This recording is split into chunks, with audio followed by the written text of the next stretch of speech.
Supporting someone with depression or anxiety can be a challenge, and if someone you know has either, you may feel helpless and wonder what you can do. Yeah, especially if it's not something that you struggle with personally as well. So this morning we have our 9 News parenting expert and therapist, Dr. Sheryl Ziegler, here to give us some advice on how to support people who do experience depression and anxiety. Thank you so much for coming in. Thanks for being here. I know this is hard topic. Yeah, but I think it's something that everybody's experiencing every day. We want to be able to help, and we don't want to make things worse. Yeah, so I have someone in my life that has this, but it's not something that anyone in my family or myself has ever really struggled with. And so I want to understand the situation. How do you go about helping this person? Yeah, so it's sort of twofold when I was thinking about this. The first one is get a little educated behind the scenes. If you have a sense about what's going on, right? So it could be just a mental health struggle in general, and maybe you don't even know, oh, this is depression or this is anxiety. But since those are the two most commonly diagnosed conditions, get a little educated, do a little reading on the side, right? It just helps to understand a little bit, even if it's just academically.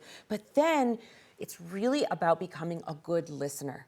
And this is so much easier said than done. So what that really means is when the person is talking to you, you really want to give them eye contact. You really want to minimize your distractions. Don't have anything. So because when you have depression or anxiety, right, this state of helplessness, hopelessness, low energy, or ruminating thoughts, and you kind of can't keep your body still, and half the time you have both of those together, you don't want somebody who's half looking at their phone and taking care of kids or playing with the dog while you're talking. They will shut down. They will just feel like, I can't. So first is give them not just your eye contact, but your body language as well, right? So having a really open body and nodding your head like you're doing with me, right? Nodding your head. I feel like you're listening to me. And then there's the piece of do not give advice. So if you don't know what to say, it's really important that you just say, like, I'm so honored that you shared this with me. I'm here with you. You're saying things like supportive, but not trying. People get nervous and they try to come up with a solution. Well, I think I know a doctor that we can go to, or I think we can do this. That's down the road. So you just want to really listen. If you're going to say anything, ask them an open-ended question. Tell me more about that. Or how long has this been going on for you? Or is there anybody else who knows? So just questions that are sort of open-ended and keeps the conversation going. This is one of those times where if a person decides to disclose and they want to share with you, that kind of does take priority. Unless there's some emergencies, like everything else can go to the wayside and really be there for them.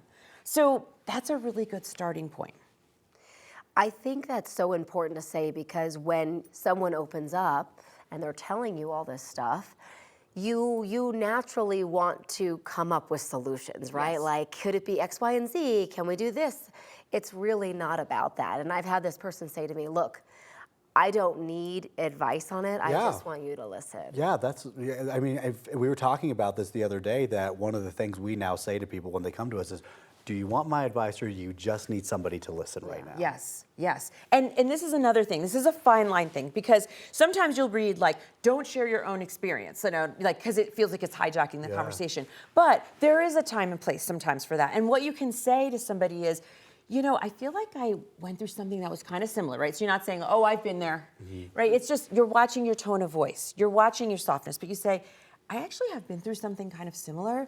So if you ever are open to me sharing that with you, I'd be happy to share it with you, right? That's different than like, oh my God, let me tell you how bad my situation was. Yeah. Right? So you're still experience sharing in both of those, but one of them is like bulldozing this over and like, forget what you're saying. One of them is just saying, and there are so many times where somebody will say, that was so helpful. Let's say somebody is depressed and they're going through a divorce. If you say, I've been through a hard divorce too, and if you ever want to hear about that, I can just share what my experience was.